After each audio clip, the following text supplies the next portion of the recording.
결혼하자마자 사기로 집을 날렸다며 무작정 집에 눌러앉더니 친정 문턱도 못 밟게 하던 시어머니. 결혼 5년 만에 아픈 친정 엄마 좀 보고 왔다고 시어머니는 굳게 닫힌 현관문 뒤에서 으름장을 놓았습니다. 다시는 들어올 생각 마라. 오갈 데 없는 제가 문 앞에서 무릎 꿇고 빌 줄 아셨겠죠? 하지만 저는 울기는커녕 미소를 지으며 돌아섰습니다. 그래요? 다시는 안 들어갈게요. 대신 어머니도 그 집에서 못 사세요. 저는 그 길로 부동산과 중고차 매매상으로 달려가 제 명의로 된 집과 차를 모조리 팔아치웠어요. 그리고 다음 날 시댁은 그야말로 발칵 뒤집혔습니다. 제 집에서 당당하게 비밀번호까지 바꾸며 집주인 노릇하던 시모와 남편이 하루아침에 길바닥으로 나앉게 된 기가 막힌 사연, 지금 시작합니다. 안녕하세요. 저는 30 중반의 평범한 주부 김지연이라고 합니다. 사람들은 저를 보면 참 순하게 생겼다고들 해요. 말수도 적고 늘 웃는 낯이라서 어디 가서 싫은 소리 한번 못할 것 같다는 말을 자주 듣는데 사실 저는 그렇게 무르기만 한 사람은 아니랍니다. 제가 가진 걸 굳이 드러내지 않고 조용히 살고 싶어서 참고 있는 것뿐이죠.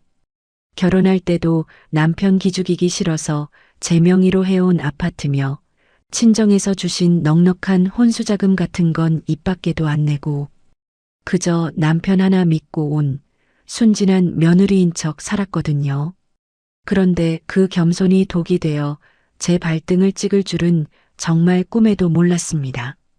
지금부터 제가 겪은 기가 막힌 이야기를 들려드릴 건데 아마 들으시는 분들도 뒷목 잡으실 일이 한두 가지가 아닐 거예요. 이야기는 정확히 5년 전으로 거슬러 올라갑니다. 결혼하고 몇 개월 지나지 않아서 시어머니가 불쑥 짐을 싸들고 저희 신혼집으로 들이닥치셨어요. 사기를 당해서 집이 경매로 넘어갔다며 당분간만 있겠다던 그 당분간이 어느새 5년이 되어버렸죠.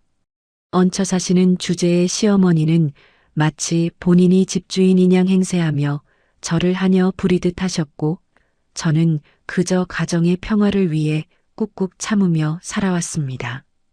그날도 여느 명절과 다를 바가 없었어요.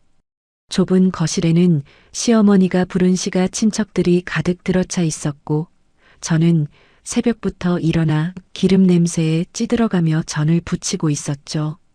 남편은 거실 소파에 앉아 텔레비전만 보며 낄낄거리고 있었고 시어머니는 친척들 앞에서 며느리 흉을 보느라 여념이 없으셨습니다. 부엌에서 산더미 같은 설거지를 하고 있는데 주머니 속 핸드폰이 요란하게 울리더군요.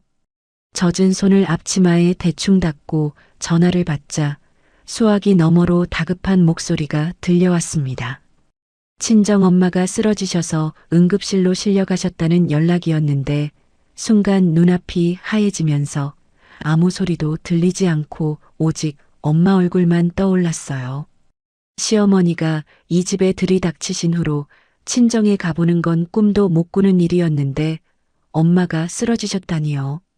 저는 뒤도 돌아볼 것 없이 앞치마를 벗어 던지고 가방을 챙겨 현관으로 뛰쳐나갔습니다. 신발을 구겨 신으며 급하게 나가려는 제 앞을 시어머니가 무서운 얼굴로 가로막으셨죠. 어딜 감히. 지금 제사가 코앞인데 며느리가 집을 비워? 너 지금 나가면 다시는 이 집에 못 들어올 줄 알아라. 사돈이 응급실에 계신다는데 걱정은커녕 제사상 타령이나 하는 시어머니를 보니 그동안 참아왔던 울분이 터져 나올 것만 같아 입술을 꽉 깨물었습니다. 저는 떨리는 목소리를 애써 감추며 시어머니의 눈을 똑바로 쳐다보고 말했어요. 엄마가 응급실에 계세요. 비키세요. 제 말에 시어머니는 콧방귀를 뀌며 팔짱을 끼고는 현관문을 등지고 서서 비켜줄 생각을 안 하셨고 거실에 있던 남편은 힐끔 쳐다만 볼 뿐 도와줄 생각도 하지 않았습니다. 오히려 시어머니는 제 꼴이 우습다는 듯 비아냥거리며 쐐기를 박으셨죠. 친정 엄마 핑계대고 도망가려는 거 누가 모를 줄 알고 지금 나가면 이혼인 줄 알아. 민서가 너도 뭐라 한마디 해라. 소파에 앉아있던 남편이 귀찮다는 듯 인상을 찌푸리며 대꾸했습니다. 아, 지연아, 그냥 나중에 가보면 되잖아. 엄마 화나신 거 안 보여? 분위기 망치지 말고 얼른 들어가서 전이나 마저 붙여. 남편의 그 무심한 한마디가 제 가슴에 비수처럼 꽂히는 순간 저는 이 사람들과는 더 이상 말을 섞는 것조차 사치라는 걸 깨달았습니다. 더는 지체할 시간이 없어서 시어머니를 옆으로 밀치고 현관문을 박차고 나갔는데 등 뒤로 시어머니의 악에 받친 고함이 쫓아오더군요. 택시를 타고 병원으로 가는 내내 하염없이 눈물만 흘렀습니다. 응급실에 도착해 보니 산소호흡기를 낀 채 창백하게 누워있는 엄마의 모습이 보였고 그 작고 야윈 손을 잡는 순간 억장이 무너져 내리는 것 같았습니다. 제가 시댁 눈치 보느라 명절에 친정 한번 제대로 못 오는 동안 엄마는 혼자서 아픈 몸을 이끌고 얼마나 외로우셨을까 생각하니 가슴을 쥐어짜는 듯한 고통이 밀려왔죠. 다행히 엄마는 고비를 넘기셨고 일반 병실로 옮기셨는데 잠든 엄마의 얼굴을 보며 저는 결심했습니다. 더 이상 이렇게 바보처럼 살지 않겠다고. 나를 소중히 여겨주지 않는 사람들을 위해 내 인생을 낭비하지 않겠다고 말이죠. 3일을 엄마 곁을 지키다가 집으로 돌아왔는데 현관문 앞에 선 저는 황당함에 말문이 막히고 말았습니다. 익숙하게 도어락 비밀번호를 눌렀는데 경고음만 울리고 문이 열리지 않았어요. 몇 번을 다시 눌러봐도 결과는 마찬가지였고 혹시나 해서 초인종을 눌렀지만 안에서는 인기척조차 들리지 않았죠. 그때 제 핸드폰으로 시어머니의 문자 메시지 한 통이 도착했습니다. 비밀번호 바꿨다. 네가 감히 시애미 말을 무시하고 나가? 싹싹 빌기 전엔 문 절대 안 열어준다. 문자를 보는 순간 허탈한 웃음이 터져 나오다가 이내 차가운 분노가 머리끝까지 차올랐습니다. 이 집이 누구 명의인지 누가 돈을 내서 산 집인지는 까맣게 잊고 적반하장도 유분수지 감히 내 집 비밀번호를 바꾸고 나를 쫓아내다니. 정말 기가 막혀서 말이 안 나오더군요. 문 앞에서 한참을 서서 그 문자를 노려보다가 저는 곧장 아파트 단지 상가에 있는 부동산으로 발걸음을 옮겼습니다. 마침 문을 연 부동산 사장님이 저를 보고 깜짝 놀라며 나오셨어요. 어머, 새댁. 명절에 무슨 일 있었어? 얼굴이 왜 그래? 걱정스러운 얼굴로 물어보시는 사장님께 저는 아무런 감정 없는 목소리로 덤덤하게 용건을 꺼냈습니다. 사장님, 저희 집 지금 바로 내놓을게요. 사장님은 뜬금없는 제 말에 당황하셔서 눈을 동그랗게 뜨고 되물으셨죠. 뭐? 집을 내놓다니? 무슨 소리야? 그 좋은 집을 왜? 저는 차분하게 숨을 한번 고르고 나서 사장님의 눈을 똑바로 쳐다보며 또박또박 조건을 설명했습니다. 지금 시세보다 20% 싸게 금매로 내놓을게요. 대신 조건이 있어요. 집 내부는 못 보여드려요. 현 상태 그대로 인수하는 조건이고 오늘 당장 계약금 입금할 수 있는 분이어야 해요. 사장님은 제 말에 입을 다물지 못하시며 계산기를 두드려 보시더니 믿을 수 없다는 표정으로 저를 보셨습니다. 아니, 새댁. 20%면 금액이 얼만데 그걸 깎아? 진짜 괜찮겠어? 남편이랑 상의는 된 거야? 남편이라는 단어가 나오자 입가에 비릿한 미소가 번져왔지만 꾹 참으며 대답했어요. 제 명의 집이에요. 제가 판다는데 상의가 왜 필요해요? 그리고 안에 세입자들은 제가 알아서 내보낼 테니까 걱정 마시고 투자하실 분 바로 연결해 주세요. 사장님은 제 단호한 태도에 더 이상 묻지 않으시고는 어딘가로 전화를 걸기 시작하셨습니다. 워낙 입지가 좋은 아파트인데다 시세보다 파격적으로 저렴하게 내놓았으니 투자자들에게는 놓칠 수 없는 기회였겠죠. 사장님이 통화를 하시는 동안 저는 부동산 소파에 앉아 벽에 걸린 달력을 멍하니 바라보며 생각에 잠겼습니다. 그 집에서 보낸 5년, 시어머니의 구박과 남편의 방관 속에서 말라가던 제 청춘이 주마등처럼 스쳐 지나갔습니다. 내가 내 돈 주고 산 집에서 쫓겨나 문전박대를 당하는 이 상황이 비현실적으로 느껴지다가도 오히려 잘 됐다는 생각이 들었습니다. 어차피 언젠가는 끊어내야 할 악연이었고 그들은 제 손으로 그 기회를 앞당겨준 셈이니까요. 잠시 후 사장님이 상기된 얼굴로 수화기를 내려놓으며 제게 다가와 말씀하셨습니다. 세댁, 운이 좋네. 마침 현금 쥐고 있는 투자자가 바로 계약금 쏘겠대. 집 안 보고 그냥 사겠다는데? 그 말을 듣는 순간 가슴속에 꽉 막혀있던 채증이 쑥 내려가는 듯한 쾌감이 느껴졌습니다. 계약서에 도장을 찍는 제 손끝에는 망설임 따위는 조금도 남아있지 않았고 붉은 인주가 묻은 도장이 계약서 위로 꾹 눌러질 때마다 제 인생을 짓누르던 족쇄가 하나씩 풀려나가는 기분이 들었어요. 부동산을 나오자마자 찬바람이 뺨을 때렸지만 옷깃을 여밀 새도 없이 핸드폰을 꺼내 들었습니다. 집은 해결했으니 이제 제 명의로 된 또 하나의 골칫덩어리를 처리할 차례였죠. 손가락을 바삐 움직여 자동차 제조사 어플을 켰습니다. 내 차 위치 찾기 버튼을 누르자 지도 위에 빨간 점 하나가 깜빡거리더군요. 그 위치를 확인하는 순간 헛웃음이 툭 하고 터져 나왔습니다. 빨간 점이 가리키는 곳은 다름 아닌 시내 한복판에 있는 유명 백화점 주차장이었습니다. 사돈은 응급실에 누워 생사를 오가는데 며느리 차를 몰고 나가서 백화점 쇼핑을 즐기고 있었던 겁니다. 머릿속 혈관이 터질 것처럼 지끈거렸지만 저는 오히려 차분하게 숨을 골랐습니다. 당장이라도 달려가 머리채를 잡고 싶었지만 그렇게 감정적으로 구는 건 하수나 하는 짓이니까요. 저는 지나가는 택시를 잡아탔습니다. 택시 기사님이 백미러로 저를 힐끔거리며 물으시더군요. 어디로 모실까요? 저는 창밖을 내다보며 건조하게 대답했습니다. S백화점으로 가주세요. 최대한 빨리요. 택시가 달리는 내내 창문에 머리를 기대고 눈을 감았습니다.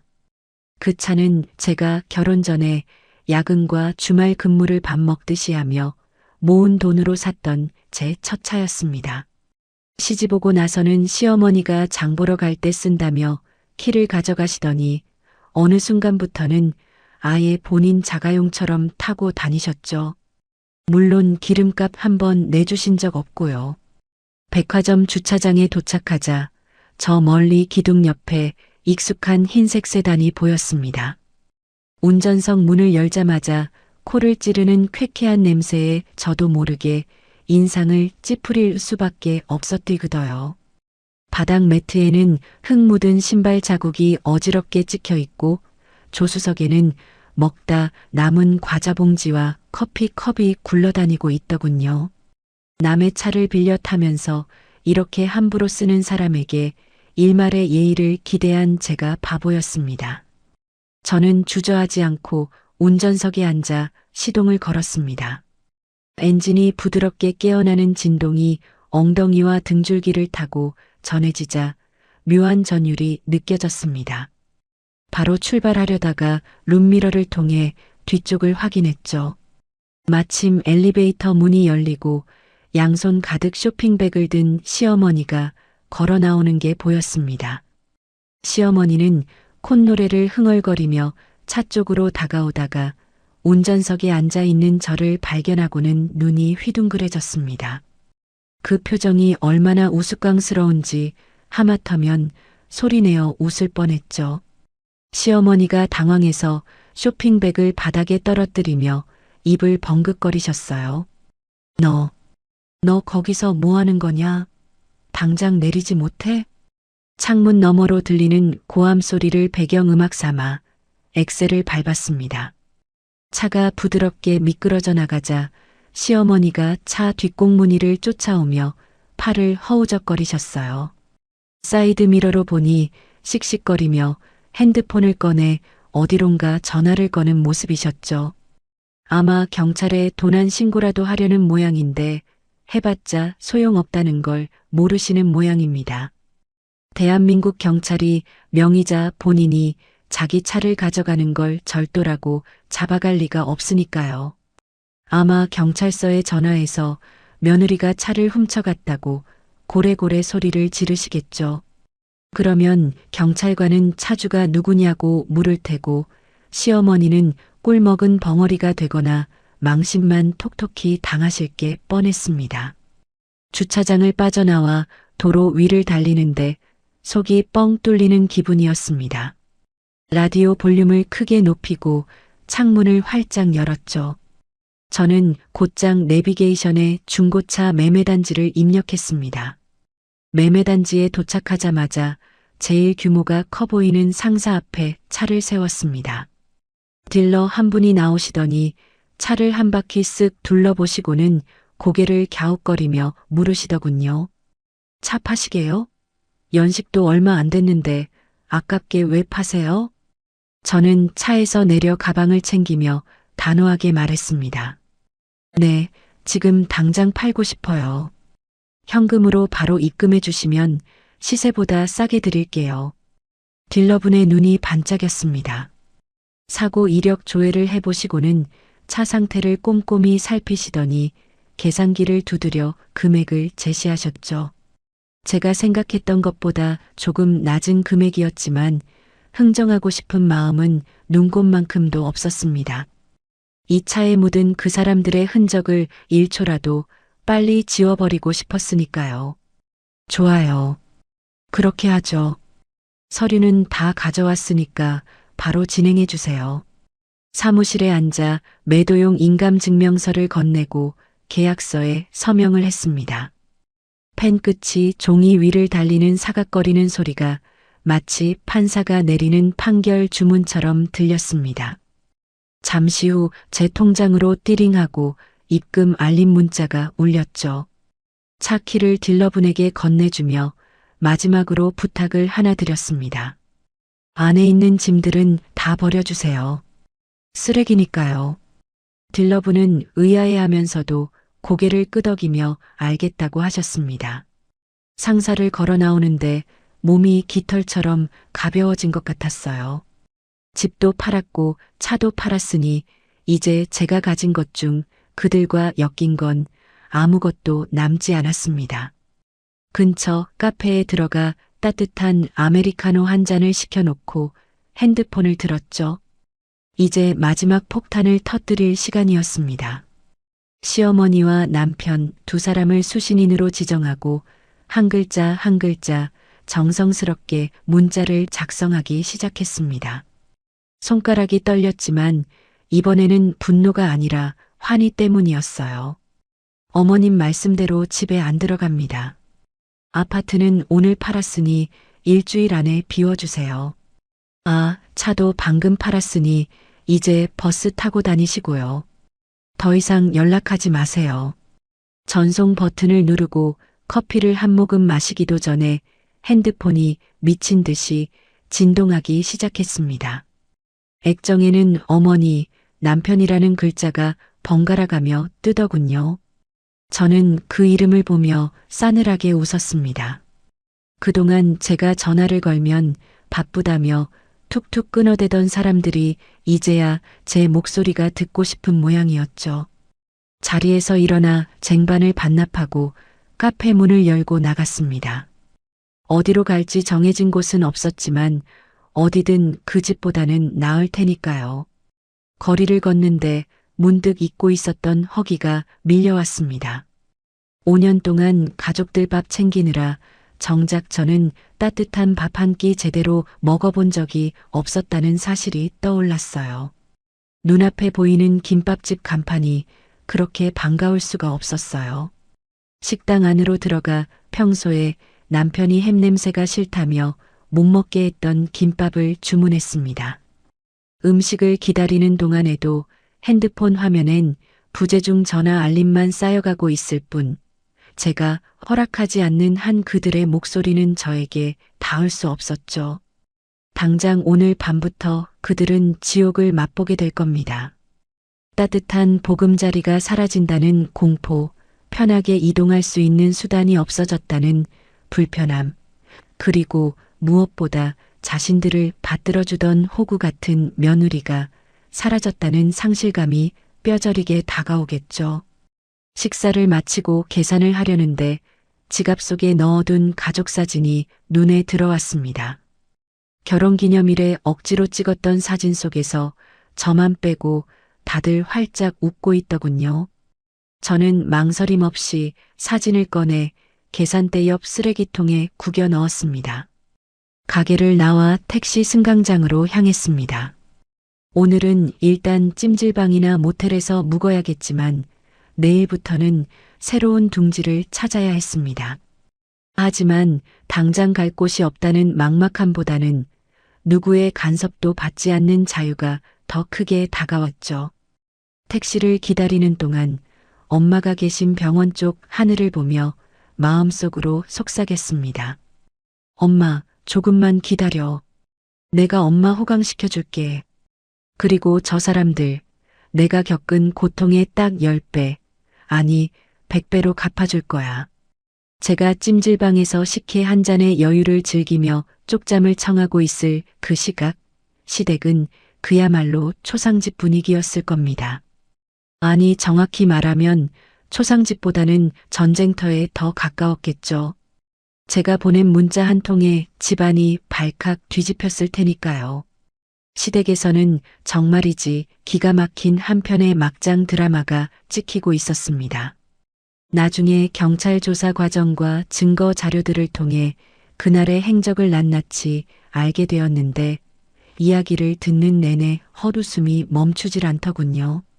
나중에 들은 이야기지만 시어머니는 제 문자를 받고 거품을 물고 쓰러지는 신용까지 하셨다고 합니다.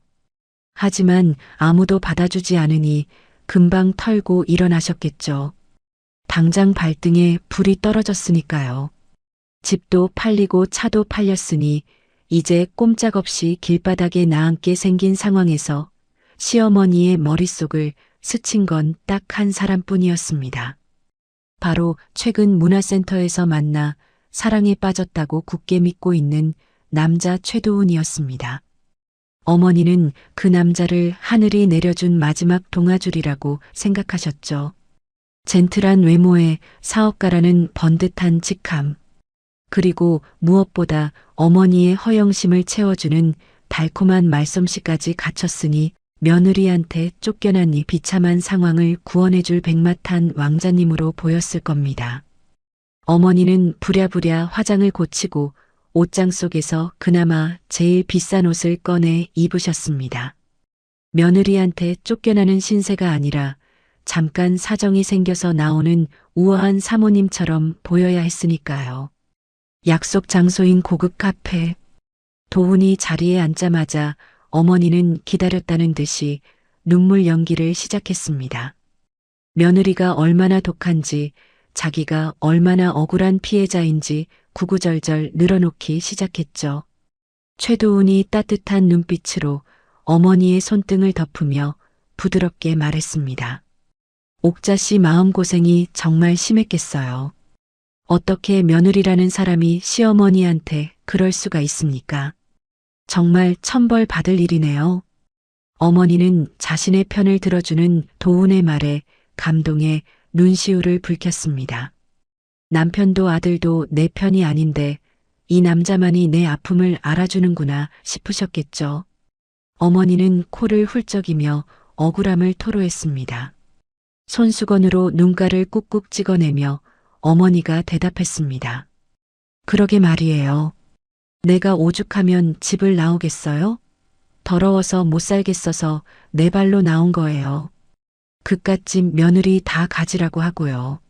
사실은 쫓겨난 거지만 어머니의 자존심은 그걸 인정할 수 없었을 겁니다.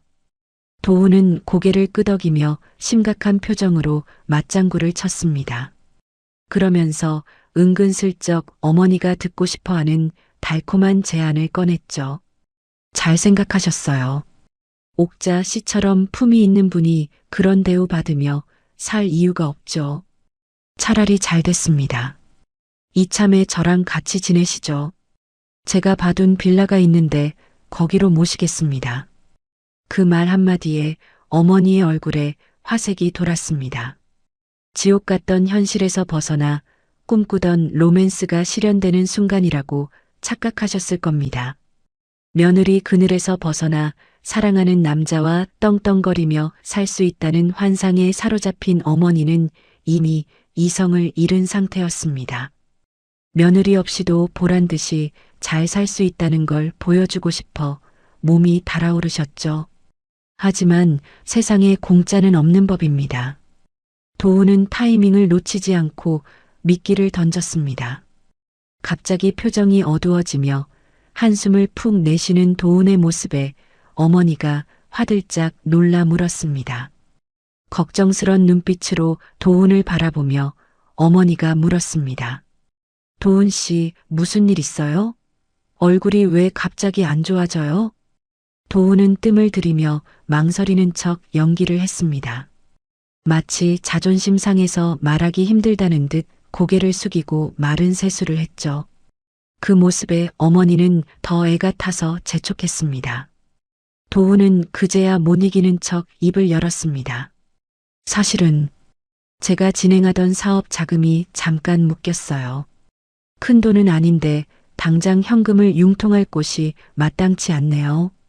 일주일만 있으면 풀릴 텐데 이걸 어쩌나. 어머니는 침을 꿀꺽 삼키셨습니다.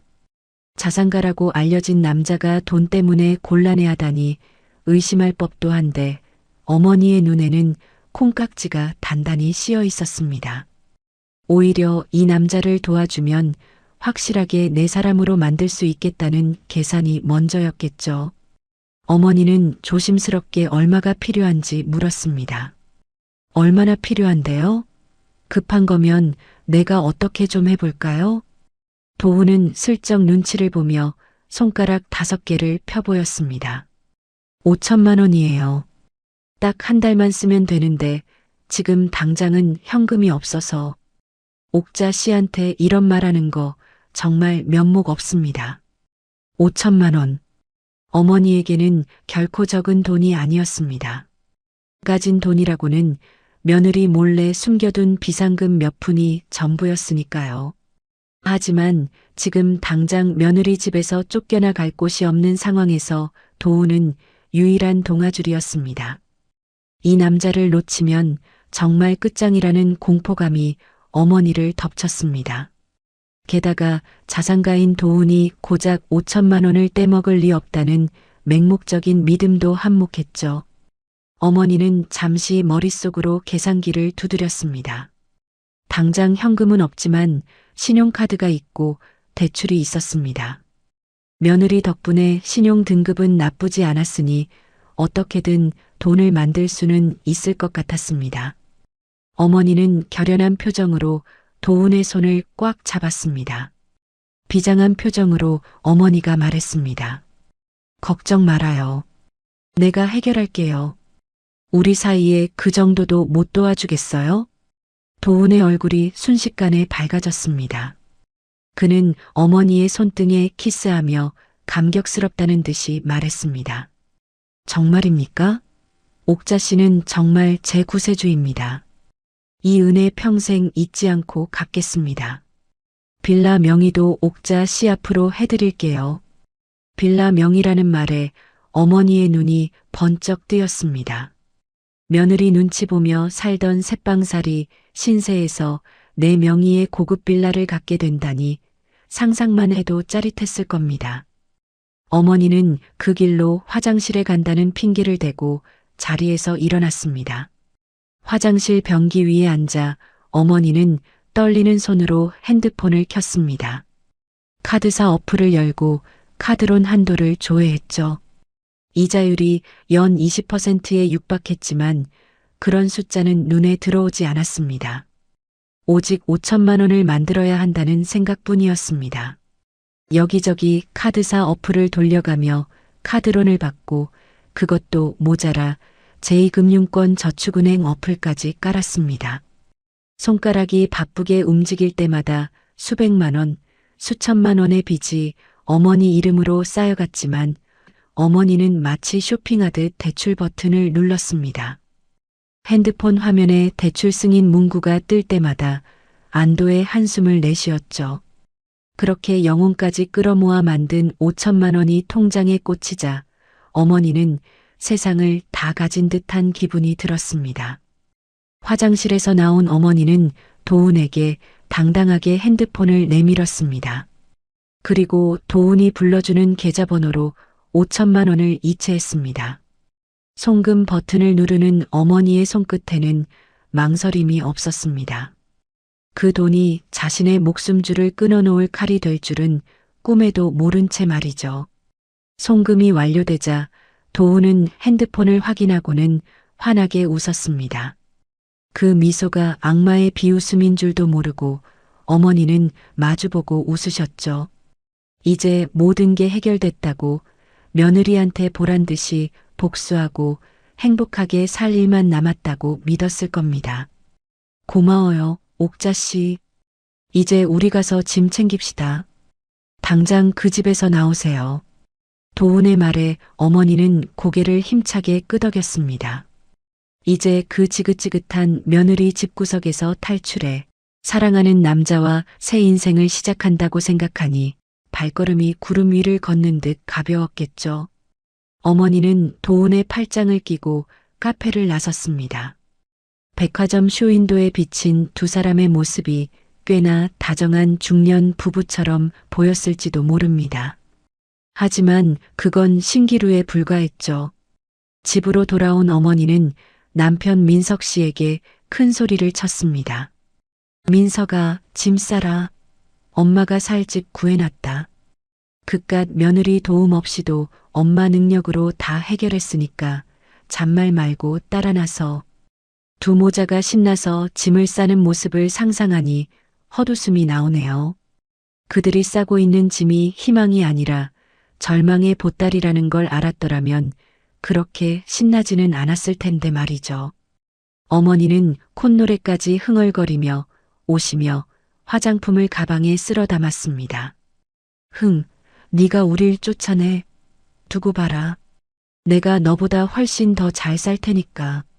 나중에 땅을 치고 후회해도 소용없다.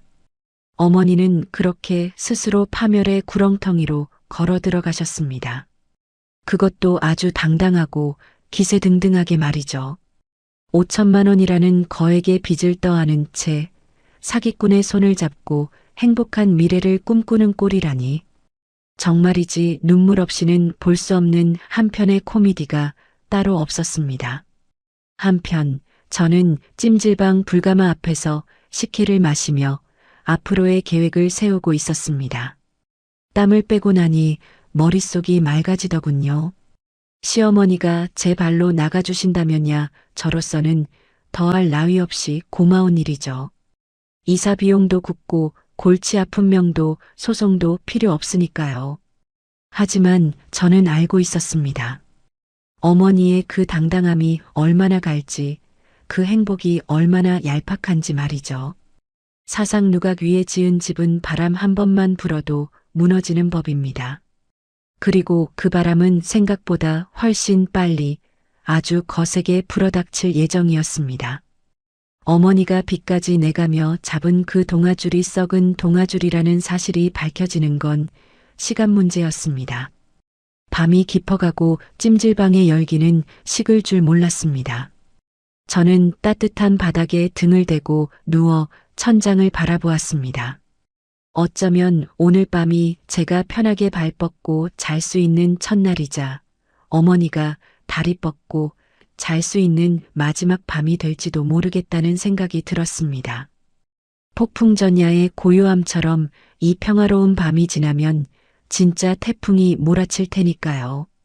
찜질방의 딱딱한 바닥에서 쪽잠을 자고 일어났더니 온몸이 두들겨 맞은 듯 뻐근했습니다. 거울 속에 비친 제 몰골이 말이 아니더군요. 퉁퉁 부은 눈에 헝클어진 머리카락. 하지만 눈빛만큼은 그 어느 때보다 또렷했습니다. 당장 입을 옷가지와 업무용 노트북을 챙겨야 했기에 저는 심호흡을 한번 크게 하고 다시 그 지긋지긋한 아파트로 향했습니다. 어차피 팔아치운 집, 마지막으로 짐이나 챙겨 나오자는 심산이었죠. 현관문 앞에 서서 초인종을 눌렀습니다. 비밀번호가 바뀌었으니 들어갈 방법이 없었거든요. 잠시 후 안에서 쿵쿵거리는 발소리가 들리더니 남편이 문을 열어주었습니다. 저를 보자마자 당황한 기색이 역력하더군요. 지연아, 여긴 웬일이야? 저는 대꾸할 가치도 없다는 듯 남편을 밀치고 집 안으로 들어갔습니다. 그런데 거실에 들어서는 순간 저는 제 눈을 의심했습니다. 집안 꼴이 그야말로 난장판이었거든요. 거실 바닥에는 이사박스가 산더미처럼 쌓여 있고 옷가지들이 여기저기 널브러져 있었습니다. 마치 피난이라도 가는 사람들처럼 말이죠. 그리고 그 혼돈의 중심에 낯선 남자 한 명이 서 있었습니다. 고급스러워 보이는 정장을 빼입고 머리에 포마드를 잔뜩 바른 중년 남성. 직감적으로 알 수 있었습니다. 아, 저 인간이구나. 시어머니가 입이 닳도록 자랑하던 그 재력가 남자친구. 그런데 묘하게도 첫인상이 싸했습니다. 겉보기엔 번지르르한데 눈빛이 어딘가 흐릿하고 웃고 있는데 입가만 웃는 느낌이랄까요? 사기꾼 특유의 불쾌한 눈빛이 느껴졌죠. 시어머니는 저를 보더니 보란 듯이 그 남자의 팔짱을 끼며 코를 치켜 세우셨습니다. 이제야 기어 들어왔니? 인사해라. 이쪽은 내 인생을 책임져 주실 최도훈 회장님이시다. 너 같은 며느리한테 구박받던 나를 구원해 주신 분이지. 저는 그 남자를 빤히 쳐다봤습니다. 남자는 짐짓 여유로운 척하며 저에게 손을 내밀더군요. 아, 말씀 많이 들었습니다. 며느님 되시는군요. 상황이 이렇게 돼서 유감입니다만 옥자 씨는 제가 확실하게 모실 테니 걱정 마십시오. 말투는 정중했지만 저를 아래 위로 훑어보는 시선이 불쾌하기 짝이 없었습니다. 저는 내밀어진 손을 무시하고 차갑게 대꾸했어요. 누구신지는 관심 없고요. 남의 가정사에 끼어들어서 콩고물이라도 떨어질까 기대하시는 모양인데 이 집구석에는 이제 가져갈 게 없을 텐데요. 제 말에 남자의 눈썹이 꿈틀하더군요.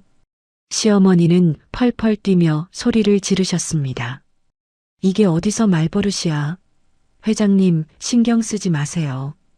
원래 저런 애예요. 우린 얼른 짐이나 싸서 나가자고요. 저런 애랑 말해봤자 시간만 아까워요. 저는 코웃음을 치며 안방으로 들어갔습니다. 시어머니와 남편이 거실에서 그 남자에게 알랑거리며 회장님, 이거 조심하세요. 아유, 무거우신데 두세요 하며 굽실거리는 소리가 들려왔습니다. 가관이더라고요. 정체불명의 사기꾼을 상전처럼 모시는 꼴이라니. 저는 옷장 문을 열고 캐리어에 필요한 옷들과 노트북 그리고 중요한 서류들을 빠르게 챙겼습니다. 이 방에 깃든 5년의 시간들이 주마등처럼 스쳐 지나갔지만 미련은 없었습니다. 오히려 속이 시원했죠. 짐을 챙겨 거실로 나오니 세 사람이 희희낙낙하며 이삿짐을 싸고 있었습니다. 저는 그들을 향해 마지막으로 한마디 던졌습니다. 좋아 보이시네요. 근데 그거 아세요? 세상에 공짜는 없다는 거. 나중에 후회할 일 만들지 마시고 정신 똑바로 차리세요. 시어머니는 재수없는 소리 하지 말고 꺼져. 라며 소금을 뿌리는 신용까지 하셨습니다. 저는 뒤도 돌아보지 않고 현관문을 나섰어요. 등 뒤로 쾅 하고 문이 닫히는 소리가 마치 제 인생의 일막이 끝나는 소리처럼 들려왔습니다. 이제 진짜 혼자였습니다. 갈 곳도 기댈 곳도 없었지만 이상하게 두렵지 않았어요. 오히려 가슴 깊은 곳에서 뜨거운 무언가가 올라오는 기분이었죠. 핸드폰을 꺼내 저장된 번호 하나를 눌렀습니다. 여보세요? 강 대표님? 저 김지연입니다. 지난번에 제안 주셨던 그 일, 아직 유효한가요? 수화기 너머로 반가운 목소리가 들려왔습니다. 지연 씨, 연락 기다리고 있었어요. 당연히 유효하죠. 안 그래도 지연 씨 기획력이 필요해서 목 빠지게 기다리고 있었는데, 지금 시간 괜찮아요? 사무실로 좀 올래요? 전화를 끊고 택시를 잡아탔습니다. 목적지는 강 대표님의 사무실. 제 예전 직장 상사이자 제 능력을 누구보다 인정해 주셨던 분이었습니다. 결혼하면서 시댁의 압박으로 억지로 회사를 그만둘 때 가장 아쉬워하며 언제든 돌아오라고 해주셨던 분이죠. 강 대표님의 사무실은 활기가 넘쳤습니다. 직원들이 바쁘게 움직이고 전화벨 소리가 끊이지 않는 그 소음이 저에게는 무한한 생명력처럼 느껴졌습니다. 대표님은 저를 보자마자 환하게 웃으며 맞아주셨습니다. 얼굴이 좀 상했네? 무슨 일 있었어요? 걱정스러운 물음에 저는 씩씩하게 대답했습니다. 네, 인생 수업 좀 비싸게 치르고 왔습니다. 그래서 이제는 일만 하려고요. 저 진짜 잘할 수 있어요, 대표님. 대표님은 제 눈빛을 보시더니 고개를 끄덕이셨습니다. 그래, 그 눈빛이야. 내가 알던 독종 김지연이 돌아왔네.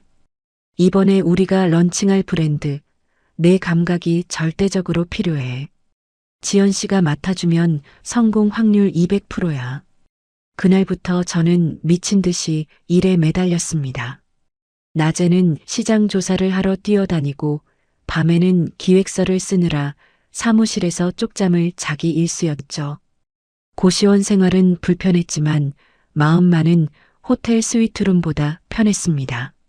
내 능력으로 인정받고 내가 땀 흘려번 돈으로 밥을 먹는다는 게 얼마나 행복한 일인지 뼈저리게 느꼈으니까요. 2주일이 어떻게 지나갔는지도 모르게 바쁘게 흘러갔고 드디어 결전의 날이 밝았습니다. 창밖으로 쏟아지는 아침 햇살이 어찌나 눈부시던지 마치 제 앞날을 축복해주는 것만 같더라고요. 5년 동안 시댁 식구들 뒷바라지하느라 잊고 살았던 상쾌한 아침 공기를 깊숙이 들이마시며 저는 평소보다 일찍 하루를 시작했습니다. 오늘은 회사에 출근하기 전 꼭 들러야 할 곳이 있었거든요. 바로 제가 팔아버린 그 아파트, 제 5년의 한이 서려 있는 그곳에서 벌어질 마지막 쇼를 관람하러 갈 참이었습니다. 저는 눈에 띄지 않게 검은색 모자를 푹 눌러 쓰고 선글라스까지 챙겨 집을 나섰습니다. 마치 잠복 근무를 나가는 형사처럼 심장이 두근거리기도 하고 소풍 가는 아이처럼 설레기도 하더군요. 아파트 단지에 도착하니 익숙한 풍경이 눈에 들어왔습니다. 벤치 뒤편 나무 그늘 아래 자리를 잡고 앉아 저 멀리 우리 동 입구를 주시했습니다. 약속된 시간은 오전 10시. 시계를 보니 9시 55분이었습니다. 정확히 5분 뒤면 이삿짐 센터 직원들이 들이닥칠 예정이었죠. 아니나 다를까 정확히 10시가 되자 웅장한 엔진 소리와 함께 대형 이삿짐 트럭이 아파트 입구로 들어섰습니다. 건장한 남성들 속에 섞여 저도 같이 올라갔죠. 엘리베이터에서 내려 현관문을 두드리자 안에서 시어머니의 날카로운 고함 소리가 복도까지 울려 퍼졌습니다. 잠시 후 현관문이 벌컥 열리며 시어머니가 튀어나왔어요. 잔뜩 멋을 부린 차림새였지만 얼굴은 붉어져 있었죠. 시어머니가 인부들을 막아서며 삿대질을 해댔습니다.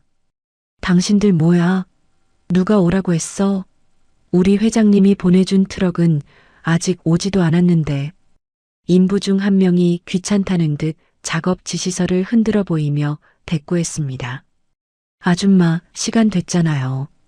집주인이 10시까지 안 비우면 강제로 짐 빼라고 했다고요. 비키세요, 바쁩니다. 시어머니는 기가 차다는 듯 가슴을 치며 바닥을 굴렀습니다. 남편도 튀어나와 엉거주춤하게 서서 어쩔 줄을 몰라 하더군요. 그들은 아직도 꿈속을 헤매고 있었습니다. 최도훈 회장이 보낸 최고급 포장이사 트럭이 와서 자신들을 럭셔리한 빌라로 데려다 줄 거라 믿고 있었으니까요. 짐꾼들은 인정사정 봐주지 않았습니다. 현관에 쌓여있던 짐박스들을 거칠게 드러내 복도 밖으로 하나둘씩 옮기기 시작했죠. 시어머니는 짐을 끌어안고 이거나 내 짐이야 라며 악을 썼지만 건장한 인부들을 당해낼 재간이 있나요? 다급해진 시어머니는 떨리는 손으로 핸드폰을 꺼내 들었습니다. 그 회장님에게 전화를 거는 거겠죠. 그때 시어머니가 핸드폰을 귀에 갖다 대고 발을 동동 구르기 시작했습니다.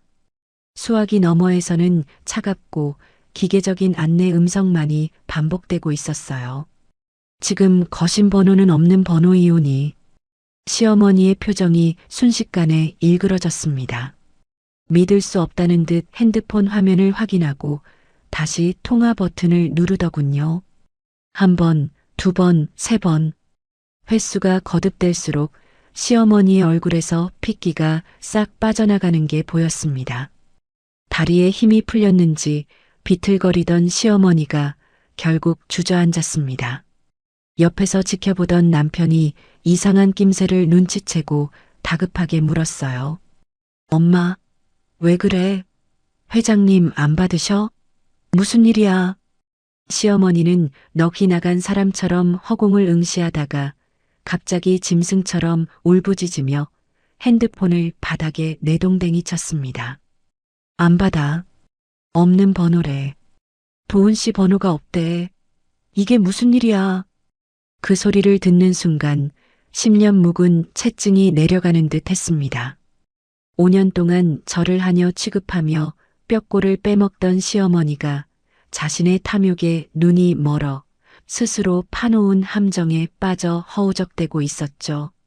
민석 씨는 상황 파악이 안 돼서 멍하니 있다가 시어머니를 흔들며 재차 물었습니다. 그게 무슨 소리야, 엄마? 빌라 계약은? 우리 오늘 어디로 가는데? 시어머니는 아들의 멱살을 잡을 듯이 움켜쥐며 오열했습니다. 돈, 내 돈, 5천만 원. 빌라 계약금이랑 잔금 다 보냈는데 그 사람 사기꾼이었어? 내 돈 어떡해? 5천만 원이라는 소리에 민석 씨도 그 자리에 얼어붙었습니다. 집도 없고 차도 없는데 그나마 남은 돈까지 몽땅 날렸다는 사실을 깨달은 거죠. 인부들은 그들의 절규 따위는 아랑곳하지 않고 짐을 계속 밖으로 날랐습니다. 아파트 화단 앞에는 시어머니의 옷가방과 잡동사니들이 쓰레기처럼 쌓여갔죠. 지나가는 주민들이 혀를 차며 구경하기 시작했습니다. 평소에 우리 아들 집이야라며 떵떵거리던 박 여사가 길바닥에 나앉아 통곡하는 꼴이라니 동네방네 소문나는 건 시간 문제였습니다. 이제 더 볼 것도 없었습니다. 저들이 바닥을 기며 서로를 원망하고 쥐어뜯는 모습은 이미 제 예상 시나리오 그대로였으니까요. 오히려 너무 완벽하게 망가져줘서 고마울 지경이었죠. 저는 그들을 향해 보란 듯이 캔커피를 들어 건배를 제의하듯 살짝 흔들어 보였습니다. 그리고 미련 없이 등을 돌렸죠. 동정심이요? 글쎄요. 아픈 친정엄마를 두고 제사상 차리라며 저를 막아섰던 그들의 비정함을 생각하면 이건 자비로운 처분이나 다름없었습니다. 택시 승강장으로 걸어가는 발걸음이 구름 위를 걷는 듯 가벼웠습니다. 핸드폰을 꺼내 엄마에게 문자를 보냈습니다. 엄마 나 오늘 정말 기쁜 날인데 엄마 생각이 많이 나네. 밥 잘 챙겨 먹고 있어.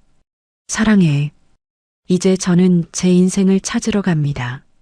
강 대표님과 함께할 새로운 사업, 그리고 온전히 나를 위해 쓰는 시간과 돈. 생각만 해도 가슴이 벅차올랐습니다.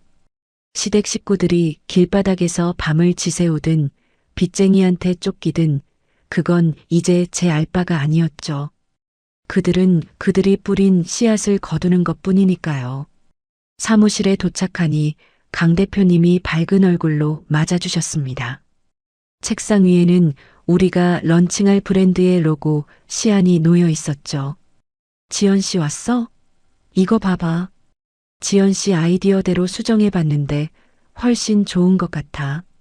저는 시안을 꼼꼼히 살피며 업무 모드로 돌입했습니다.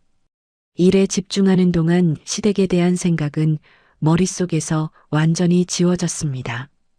그렇게 치열하게 하루를 보내고 퇴근할 무렵 모르는 번호로 전화가 걸려왔어요. 받지 않아도 알 수 있었죠. 남편이거나 시어머니의 전화일 겁니다. 저는 조용히 종료 버튼을 눌렀습니다. 그리고 핸드폰 전원을 아예 꺼버렸죠. 오늘 밤은 그 누구의 방해도 받고 싶지 않았으니까요. 집으로 돌아가는 길, 밤하늘을 올려다보니 유난히 별이 밝게 빛나고 있었습니다. 5년 동안 흘렸던 눈물이 이제야 보상받는 기분이었습니다. 하지만 이게 끝이 아니라는 걸 저도 그들도 곧 알게 될 겁니다. 빚쟁이들의 독촉은 이제 시작일 테고 현실은 드라마보다 더 가혹할 테니까요. 눈 깜짝할 사이에 1년이라는 시간이 흘렀습니다. 계절이 4번 바뀌는 동안 제 인생은 그야말로 천지개벽을 했다고 해도 과언이 아니죠. 강 대표님과 함께 밤을 새워가며 런칭한 제 브랜드는 예상보다 훨씬 큰 대박을 터뜨렸거든요. 홈쇼핑에 나갔다 하면 매진 기록을 세우고 백화점 팝업 스토어 앞에는 오픈 전부터 줄을 서는 진풍경이 벌어지기도 했습니다. 이제 저는 누군가의 며느리나 아내가 아닌 어엿한 주식회사 대표 김지연으로 살아가고 있었어요. 사무실 창가에 서서 분주하게 돌아가는 도심을 내려다보며 갓 내린 커피 향을 맡는 시간이 제게는 하루 중 가장 평화롭고 달콤한 순간이었습니다. 직원들이 대표님, 결제 서류입니다. 대표님, 다음 미팅 준비됐습니다 하며 저를 찾을 때마다 살아있음을 느꼈죠. 5년 동안 부엌 구석에서 숨죽여 살던 제가 이렇게 당당하게 세상의 중심에 서게 될 줄 누가 알았겠어요? 하지만 호사다마라고 했던가요? 좋은 일에는 마귀가 낀다는 옛말이 하나도 틀린 게 없더군요. 제 인생이 가장 빛나던 그 순간, 잊고 싶었던 과거의 그림자가 다시 제 발목을 잡으려 찾아왔습니다. 그날은 유난히 중요한 바이어 미팅이 있는 날이었습니다. 깔끔한 정장을 차려입고 막 회의실로 들어가려는데 안내 데스크 직원이 사색이 되어 달려오더군요. 네, 대표님, 큰일 났어요. 로비에서 어떤 남자가 대표님 남편이라면서 고래고래 소리를 지르고 난동을 부리고 있어요. 남편이라니.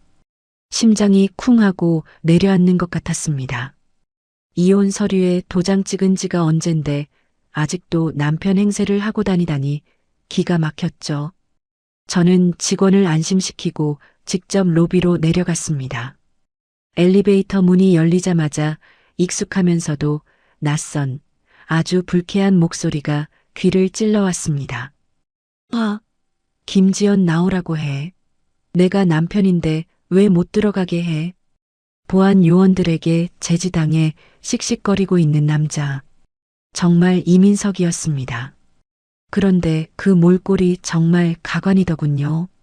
1년 전만 해도 말끔한 셔츠 차림이었던 그 남자가 지금은 며칠째 머리를 안 감았는지 떡이 져 있고 옷에서는 퀴퀴한 냄새가 진동을 했습니다. 눈은 퀭하고 입술은 터져 있는 게 그동안 얼마나 시궁창 같은 삶을 살았는지 안 봐도 비디오였죠. 저는 팔짱을 끼고 차가운 눈으로 그를 내려다보았습니다. 저를 발견한 이민석이 보안 요원의 팔을 뿌리치고 저에게 달려들듯 다가와 눈을 부라리며 소리쳤습니다. 야, 김지연, 너 잘 만났다. 너 혼자 이렇게 잘 먹고 잘 사니까 좋냐? 어? 저는 눈 하나 깜짝하지 않고 대꾸했습니다. 누구세요? 저 남편 없는데요. 영업 방해로 경찰 부르기 전에 당장 나가세요. 제 말에 이민석은 헛웃음을 짓더니 주머니에서 구겨진 종이 뭉치를 꺼내 흔들더군요. 이혼? 그래, 이혼은 했지. 근데 재산 분할이 잘못됐잖아. 너 그 아파트 팔아서 챙긴 돈, 그리고 지금 이 회사, 다 결혼 생활 중에 불린 재산이니까 나한테도 지분이 있다고. 정말이지 뻔뻔함이 하늘을 찌르더군요. 결혼 생활 내내 생활비 한 푼 제대로 갖다 준 적 없고 시어머니랑 짝짝꿍해서 사람 말려 죽이더니 이제 와서 재산 분할이라니요. 지나가던 개가 웃을 소리였습니다.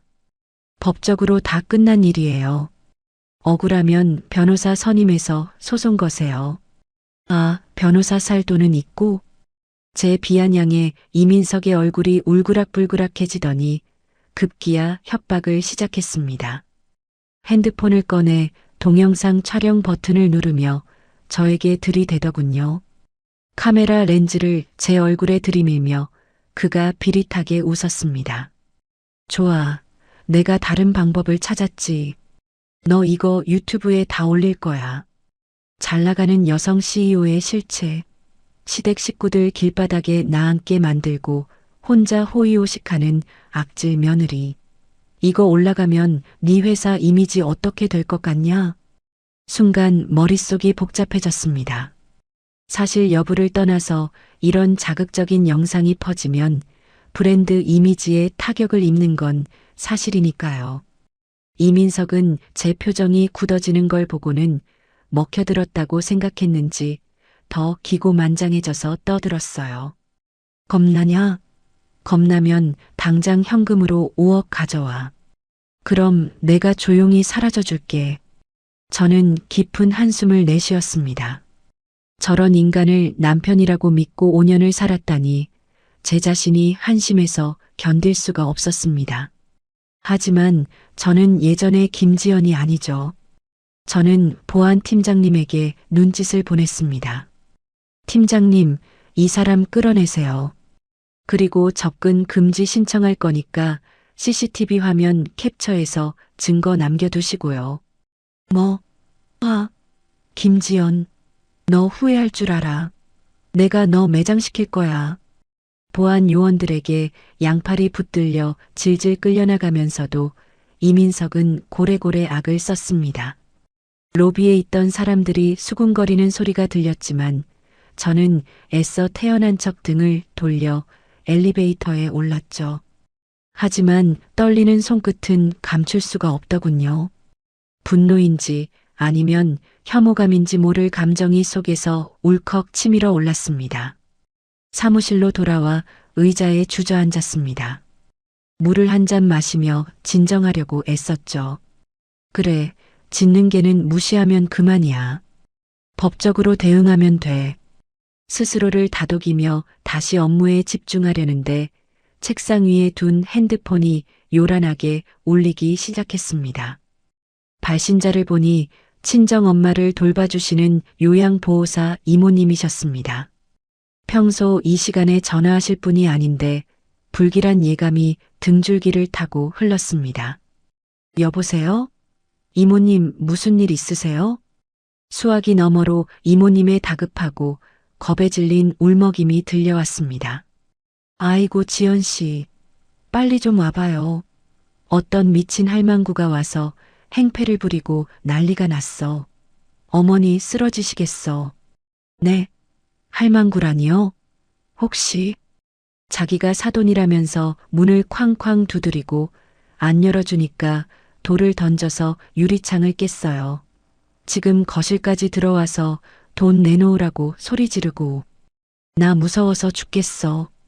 머릿속에서 퓨즈가 끊어지는 소리가 들렸습니다. 박옥자 시어머니였습니다. 아들놈은 회사로 와서 협박을 하더니 그 어미는 아픈 친정엄마 집에 가서 행패를 부리고 있다니요. 이건 선을 넘어도 한참 넘은 짓이었습니다. 저는 지금 바로 갈게요. 경찰에 신고부터 하세요. 라고 소리치고는 핸드폰과 차만 움켜쥐고 사무실을 뛰쳐나갔습니다.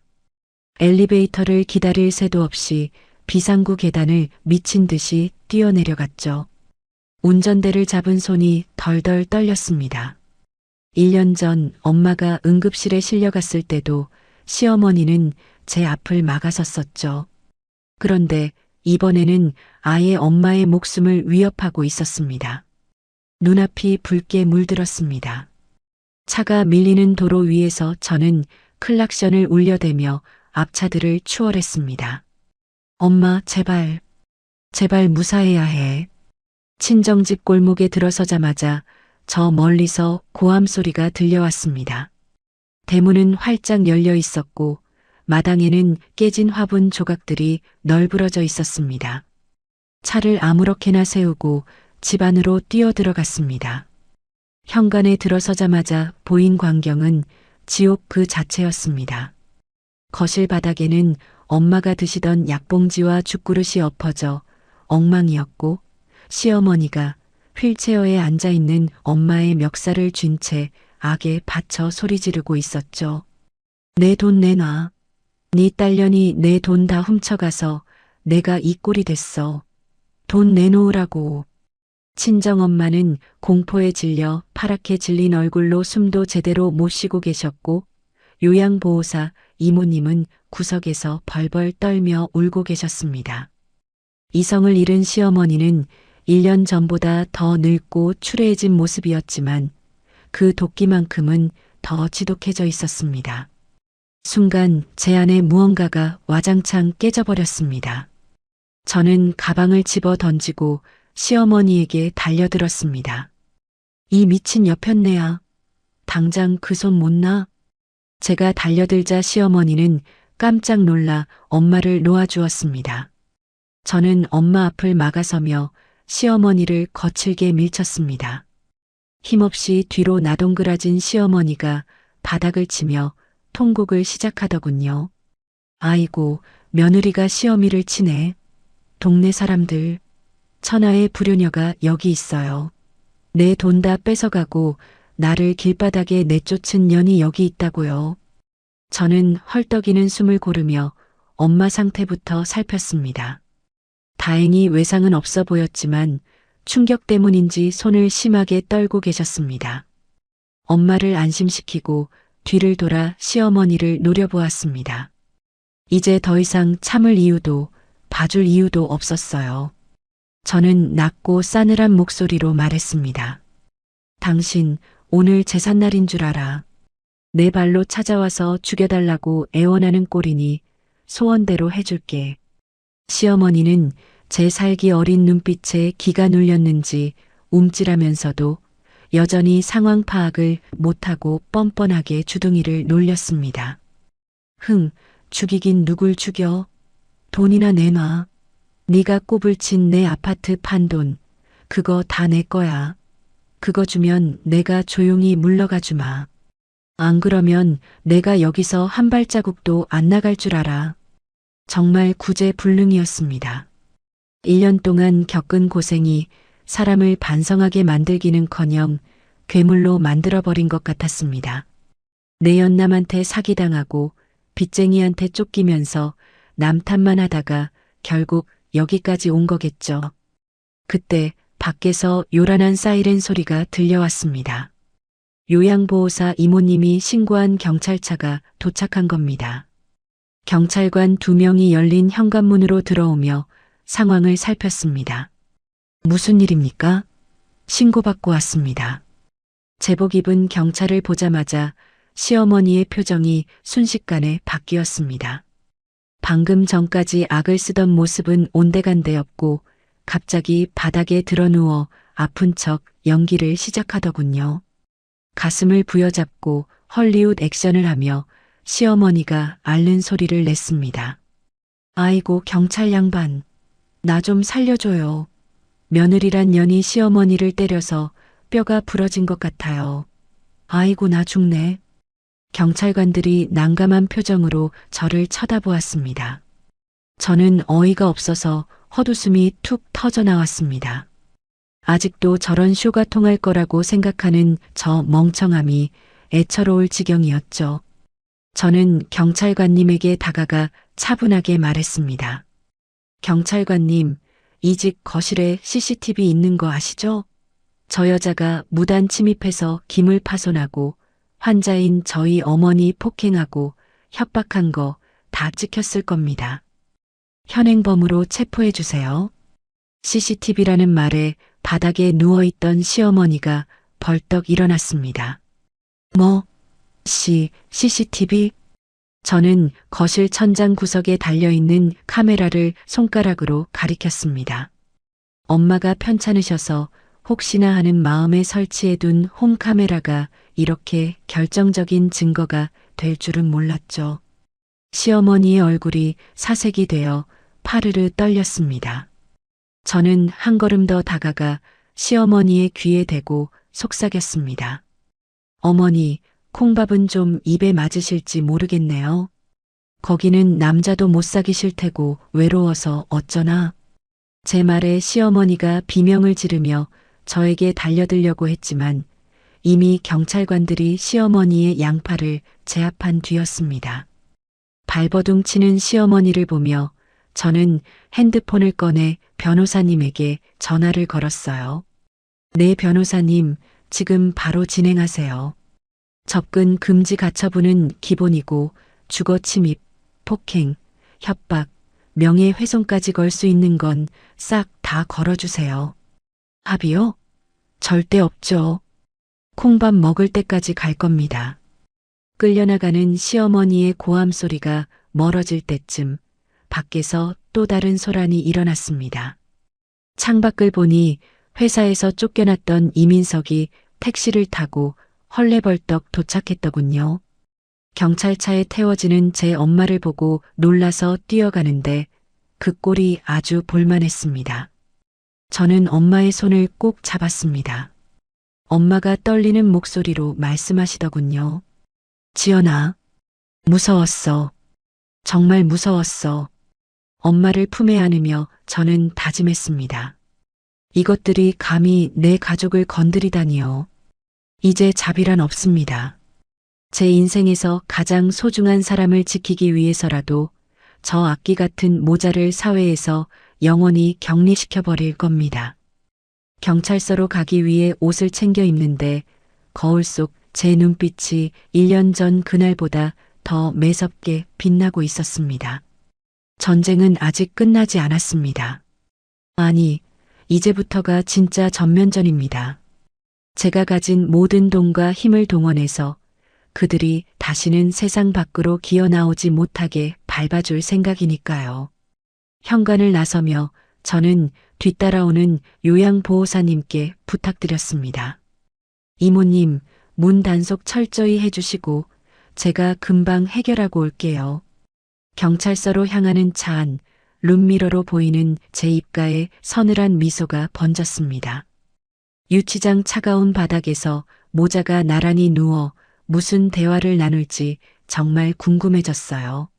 서로를 탓하며 머리끄덩이라도 잡으면 좋을 텐데 말이죠. 경찰서 주차장에 도착하니 이미 와 있던 이민석이 저를 보고 달려오려다 변호사님과 수행원들에게 막혀 바둥거리는 게 보였습니다. 저는 선글라스를 고쳐 쓰고 차 문을 열었습니다.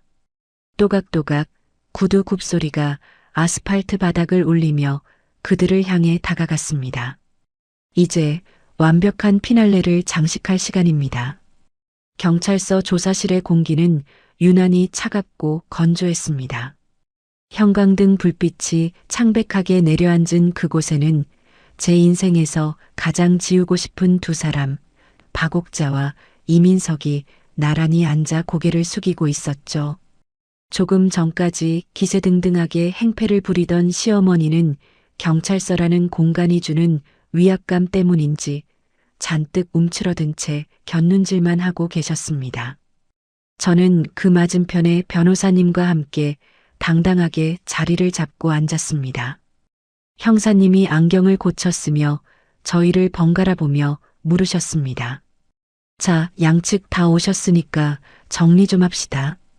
피해자분께서는 처벌을 원하신다고 하셨는데 지금도 그 입장에 변함이 없으십니까?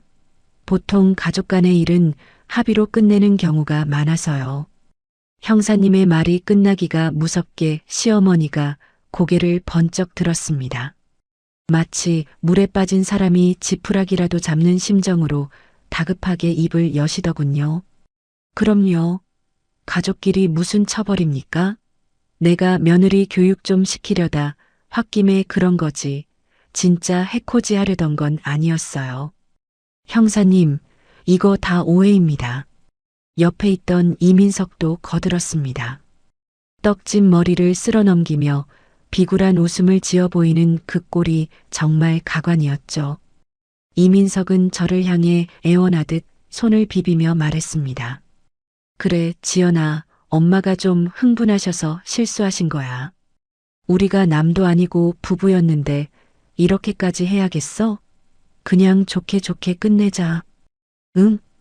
그들의 뻔뻔한 태도에 헛웃음이 픽 하고 터져나왔습니다.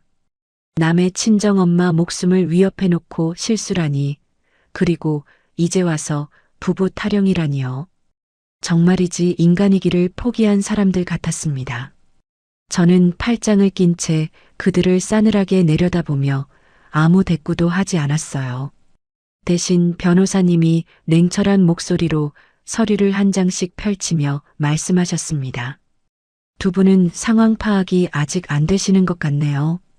저희는 단순 폭행이나 주거 침입으로 온 게 아닙니다. 여기 증거 자료들부터 보시죠. 변호사님이 태블릿 PC를 꺼내 영상을 재생했습니다.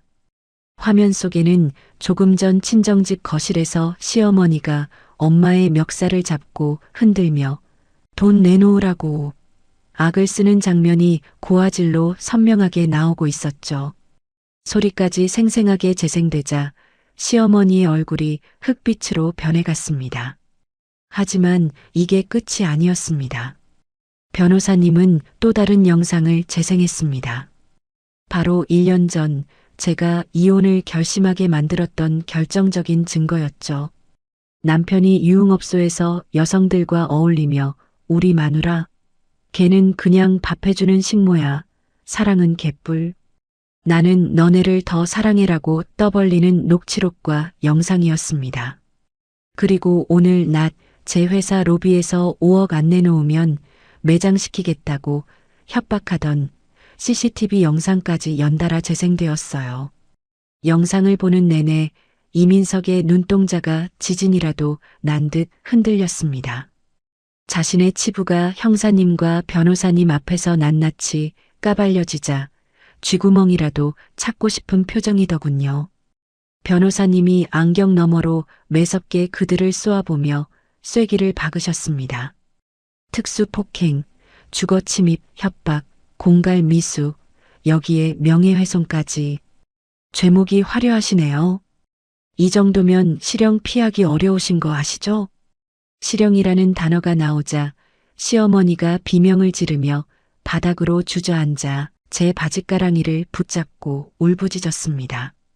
아이고 지연아, 내가 잘못했다. 감옥이라니, 이 늙은이가 감옥에 가면 죽어서 나온다. 제발 한 번만 받아오. 내가 다시는 안 그러마. 응? 제 다리에 매달려 콧물 눈물을 쏟아내는 시어머니를 보니 예전 제 모습이 겹쳐 보였습니다. 시집살이에 지쳐서 제발 좀 봐달라고, 저 좀 사람 취급해달라고 얼마나 빌고 빌었던가요? 그때마다 시어머니는 저를 벌레 보듯 하며 비웃으셨죠. 이제 와서 피해자 코스프레를 하는 꼴이 역겨워서 견딜 수가 없었습니다. 저는 매몰차게 다리를 빼내며 옷에 묻은 먼지를 털어냈습니다. 그리고 시어머니의 눈을 똑바로 쳐다보며 또박또박 말했습니다. 어머니, 아니 박옥자 씨. 저는 합의할 생각 눈곱만큼도 없습니다. 죗값 다 치르시고 나오세요. 아, 나오실 때쯤이면 저는 더 높은 곳에 가 있어서 얼굴 볼 일은 없겠네요.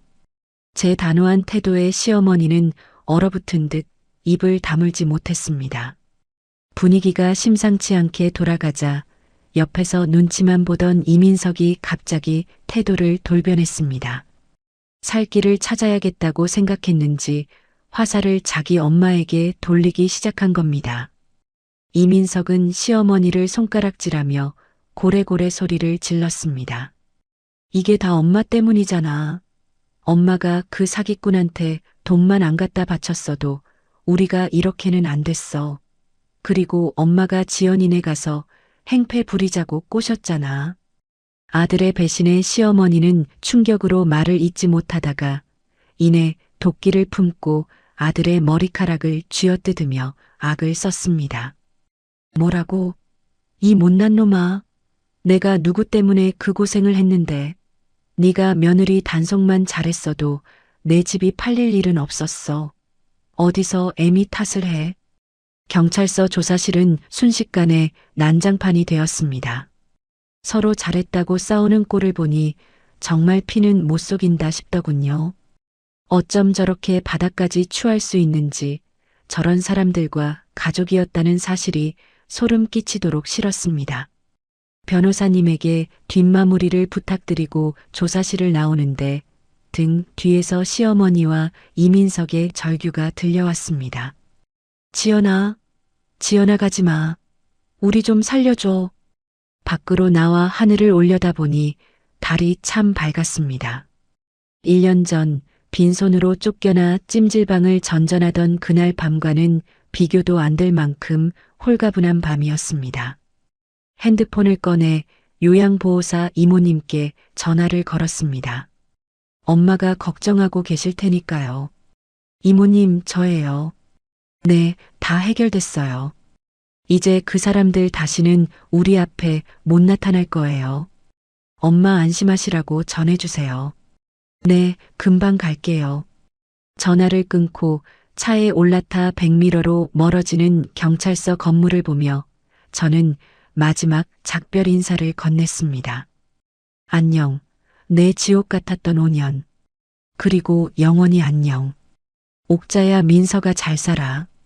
이제 그들은 법의 심판대 위에서 서로를 물어뜯으며 긴 시간을 보내게 될 겁니다. 가진 돈은커녕 빚만 남은 상태에서 변호사를 선임할 능력도 없을 테니 국선 변호인의 도움을 받아야겠죠. 감옥에 가든 나와서 평생 빚을 갚으며 살든 그건 이제 제 알 바가 아니었습니다. 제 인생에서 그들은 완벽하게 삭제되었으니까요. 도로 위를 달리는 차 안에서 라디오를 켰습니다. 마침 경쾌한 음악이 흘러나오더군요. 흥얼흥얼 콧노래를 따라 부르며 저는 엑셀을 밟았습니다. 차창 밖으로 스쳐 지나가는 가로등 불빛들이 마치 저를 응원하는 팡파르처럼 느껴졌습니다. 그렇게 한참을 달리다 보니 어느새 집에 도착했습니다. 현관문을 열고 들어서자 고소한 된장찌개 냄새가 났습니다. 놀란 가슴을 진정시킨 엄마가 저를 위해 불편하신 몸으로 찌개를 끓여 놓으신 모양이었습니다. 우리 딸 왔어? 고생 많았지? 얼른 와서 밥 먹자. 엄마의 그 평범한 한마디가 어찌나 가슴 뭉클하던지 눈물이 핑 돌았습니다. 저는 신발을 벗어 던지고 엄마 품에 와락 안겼습니다. 엄마의 따뜻한 체온이 느껴지자 긴장이 풀리면서 온몸이 노곤해지더군요. 엄마, 나 이제 진짜 끝났어. 다 해결했어. 이제 우리 둘이 행복하게 살기만 하면 돼. 엄마는 제 등을 토닥이며 아무 말 없이 고개만 끄덕이셨습니다. 그 투박한 손길에서 느껴지는 사랑이 저를 다시 일으켜 세우는 힘이 되었습니다. 식탁에 마주 앉아 밥을 먹는데 밥맛이 꿀맛이었습니다. 5년 묵은 체증이 다 내려가고 뱃속 깊은 곳에서부터 든든함이 채워지는 기분이었죠. 엄마와 도란도란 이야기를 나누며 웃음꽃을 피우다 보니 어느새 밤이 깊었습니다. 침대에 누워 잠을 청하려는데 문득 핸드폰 알림이 울렸습니다. 강 대표님의 메시지였습니다. 지연 씨, 내일 중요한 바이어 미팅 있는 거 알지? 이번 건 성사되면 우리 회사 글로벌 진출도 꿈은 아니야.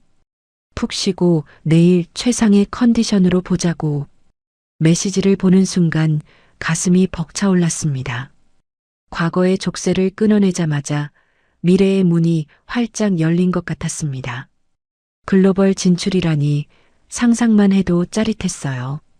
저는 네, 대표님, 기대하셔도 좋습니다.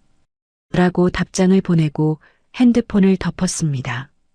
이제 제 인생의 주인공은 온전히 저 김지연입니다. 누구의 아내도 며느리도 아닌 내 이름 석자로 당당하게 세상과 맞설 겁니다. 그리고 그 곁에는 사랑하는 엄마와 든든한 동료들이 함께할 테고요. 창문 틈으로 들어온 달빛이 방 안을 은은하게 비추었습니다. 잠이 솔솔 쏟아지는 와중에 문득 남편과 시어머니가 갇혀있을 유치장의 차가운 바닥이 떠올랐습니다. 하지만 그건 아주 잠시 스쳐 지나가는 상념일 뿐 제 단잠을 방해할 수는 없었죠. 이것으로 그들과의 질긴 악연은 완벽하게 그리고 영원히 단절되었습니다. 시간이란 참 묘한 힘을 가지고 있는 것 같아요. 지옥 같았던 그 시간들이 언제 지나갔나 싶을 만큼 빠르게 흐르더니 어느덧 3년이라는 세월이 훌쩍 지나버렸습니다. 그동안 제 인생에는 정말 영화 같은 일들이 일어났습니다.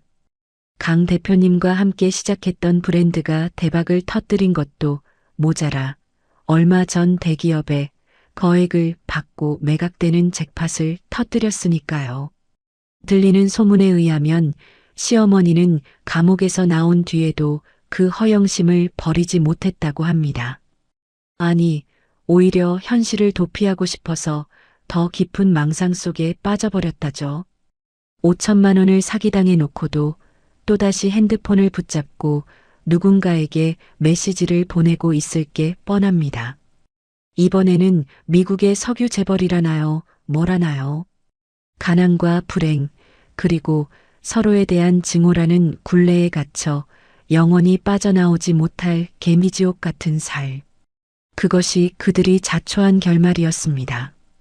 여러분도 혹시 지금 힘든 시간을 보내고 계신가요?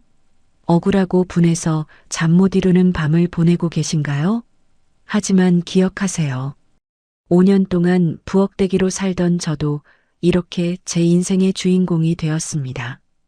참고 견디다 보면 그리고 포기하지 않고 내 삶을 찾으려 노력하다 보면 반드시 쨍하고 해 뜰 날이 옵니다. 나쁜 사람들은 결국 벌을 받고 착한 사람은 복을 받는다는 그 뻔한 진리가 세상에 있으니까요. 자, 이렇게 지연 씨의 길고도 치열했던 홀로서기가 막을 내렸습니다. 답답했던 고구마 구간을 지나 통쾌한 사이다 결말까지 함께 울고 웃으며 달려와 주신 여러분의 속도 시원하게 뚫리셨나요? 5년이라는 인고의 세월을 견뎌내고 보란듯이 성공한 그녀의 모습은 우리에게 참고 견디며 내 삶을 주체적으로 꾸려나가는 사람에게는 반드시 좋은 날이 온다는 희망을 보여주었습니다. 혹시 지금 지연 씨처럼 힘든 시기를 겪고 계신 분이 있다면 오늘 이 이야기가 작은 불씨가 되어 다시 일어설 용기를 드렸으면 좋겠습니다. 여러분의 앞날에도 편안하고 행복한 날들만 가득 펼쳐지기를 진심으로 기원합니다. 오늘도 끝까지 함께 해주셔서 감사합니다.